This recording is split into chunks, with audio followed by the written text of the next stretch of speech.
આજનો દિવસ ઇતિહાસના સોનાના પાના પર લખાઈ ગયો છે।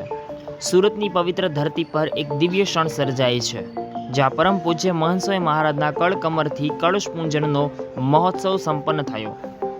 સુરતના કણાદ વિસ્તારમાં બની રહ્યું છે BAPS સ્વામિનારાયણ અક્ષરધામ, જે એશિયાનું સૌથી મોટું મંદિર બનાવવાનું છે।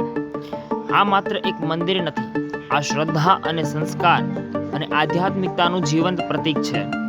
હિન્દુ સંસ્કૃતિમાં કળશ પૂજનનો વિશેષ મહિમા છે। કળશ એ સમૃદ્ધિ, પવિત્રતા અને દેવી શક્તિનું પ્રતીક છે। જ્યારે આ કળશ મંદિરના શિખર પર સ્થાપિત થાય છે, ત્યારે તે મંદિરને પૂર્ણતા અને દિવ્યતા પ્રાપ્ત થાય છે। અને આ પવિત્ર ક્ષણ પરમ પૂજ્ય મહંત સ્વામી મહારાજ પોતાના કરકમળથી આ કળશ પૂજન વિધિ પૂર્ણ કરે છે।